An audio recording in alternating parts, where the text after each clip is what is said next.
अस्सलाम वालेकुम व्यूअर्स, बेलाल अहमद खरल, Pakistan property leaders, बहरिया town Karachi. आज हम बात करेंगे बहरिया टाउन कराची के ख़ुद के लॉन्च किए हुए अपार्टमेंट्स के बारे में, जिनकी अभी इंस्टॉलमेंट्स जो हैं वो जारी हैं। अगर हम बहरिया टाउन कराची के लॉन्च किए हुए अपार्टमेंट्स की तरफ जाना चाहते हैं, वो भी इंस्टॉलमेंट पे, तो हम आपको इसमें मशवरा देंगे कि सेंट्रल पार्क अपार्टमेंट्स के अंदर इन्वेस्टमेंट करें।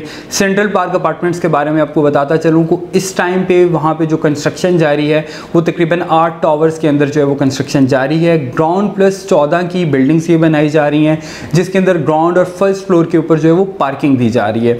इससे पहले अगर मैं प्रेजेंट 19 वाले अपार्टमेंट्स की बात करूँ या बहरिया हाइट्स की बात करूँ, तो वहाँ बहरिया ने अपनी जो टावर्स हैं, जो बिल्डिंग्स हैं, उसकी सराउंडिंग में स्पेस दी है, ओपन स्पेस, जिसको आप पार्किंग के लिए इस्तेमाल कर सकते हैं। लेकिन ये मुनफरिद थोड़ा सा अपनी चीज़ों को चेंज किया है सेंट्रल पार्क अपार्टमेंट्स को लेते हुए। यहाँ पर बहरिया ने ग्राउंड और फर्स्ट फ्लोर पे पार्किंग दी है, प्लस आपकी बिल्डिंग की सराउंडिंग के अंदर जो है वो पार्किंग स्पेस भी दी गई है। इन अपार्टमेंट्स को जिस कॉन्सेप्ट को लेते हुए बहरिया ने लॉन्च किया, इनको बना रहा है, यहाँ पे जो सेंट्रल पार्क का कॉन्सेप्ट है वो न्यूयॉर्क सेंट्रल पार्क से जो है वो लिया गया है। अगर आप यहाँ पर रहाइश पजीर होते हैं, अपना अपार्टमेंट लेते हैं, तो वो वाला व्यू और वो लाइफस्टाइल जो है वो यहाँ पर आप इंजॉय कर सकते हैं। यहाँ वाले पार्क की बात करूँ तो पार्क जो है उसकी जो कंस्ट्रक्शन है, जो उसका काम था, वो 100% जो है वो हो चुका है। इन बिल्डिंग्स की कंस्ट्रक्शन की बात करें तो ऑन ग्राउंड हमें यहाँ पे 70% जो है वो काम कंप्लीट होता हुआ नज़र आता है। अब इसके अंदर बहरिया ने 2 तरह की डील्स दी थी। सबसे पहली डील के अंदर ये वाले अपार्टमेंट्स जो हैं वो 72,50,000 के अंदर जो है वो लॉन्च किए गए थे। और अगर मैं करंटली इस टाइम पे देखूं या 1 साल पहले भी देखूं, तो 2 बेड अकोमोडेशन के इस तरह के अपार्टमेंट्स हमें किसी प्राइवेट बिल्डर की तरफ से भी ऑफ़र नहीं किए जाते। और 72,50,000 वाली डील के अंदर ऑलमोस्ट इस टाइम पे कुछ 7 से 8 इंस्टॉलमेंट्स जो हैं वो जा चुकी हैं।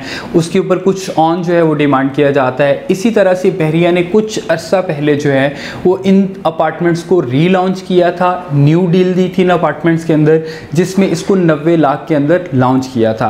अगर मैं 90 लाख के अंदर भी इस अपार्टमेंट को देखूं, तो आज की मार्केट के लिहाज से हमें प्राइवेट बिल्डर्स की अगर मैं बात करूं, जो वो अपार्टमेंट्स की 2 बेड अकोमोडेशन के साथ हमें लॉन्चिंग दे रहे हैं, तो वो हमें 1 करोड़ प्लस में चली जाती है। और उसमें साइजेस भी जो है वो हमें 800-900 स्क्वायर फीट के साइजेस देखने को मिलते हैं, जबकि बहरिया ने यहाँ पे बहुत अच्छे साइजेस दिए हैं। इवन यहाँ पे डुप्लेक्स जो हैं वो भी दिए गए हैं 2800 स्क्वायर फीट के, जो कि 14th फ्लोर पर हैं। और उसके अंदर अभी बहरिया ने उस डील को न्यू डील में उसको लॉन्च नहीं किया, ओल्ड डील के अंदर तो बिल्कुल किया था। अगर हम न्यू डील की तरफ जाते हैं तो हमें डाउन पेमेंट 30 लाख के साथ साथ जो है वो 1 से 2 इंस्टॉलमेंट्स पे करनी पड़ेंगी। बाकी रिमेनिंग हमारी जितनी भी अमाउंट होगी वो इंस्टॉलमेंट्स पे चली जाएगी। तो बहरिया टाउन कराची में ये इन्वेस्टमेंट का बहुत अच्छा मौका है। अगर हम कल को अपनी रहाइश के लिए रखना चाहते हैं, उसको इन्वेस्टमेंट के लिए रखना चाहते हैं, तो हमें एक बहुत अच्छा प्रॉफिट जो है वो सेंट्रल पार्क अपार्टमेंट्स की तरफ से मिलेगा। पैराडाइज इट्सेल्फ जो है वो बहुत अच्छी इन्वेस्टमेंट है। उसमें प्लॉट्स को देखा जाए, पैराडाइज विलास को देखा जाए, तो एक बहुत अच्छी इन्वेस्टमेंट जो है ये बनती है। बहुत अच्छे प्रॉफिट्स हैं लोकेशन के एतबार से, मेन गेट से डिस्टेंस के एतबार से एक प्राइम लोकेशन है इन्वेस्टमेंट के लिए और रहाइश के लिए। बहरिया टाउन कराची में किसी भी तरह की इन्फॉर्मेशन के लिए स्क्रीन पर हमारे दिए गए नंबर्स पर रब्ता करें। अल्लाह हाफ़िज़।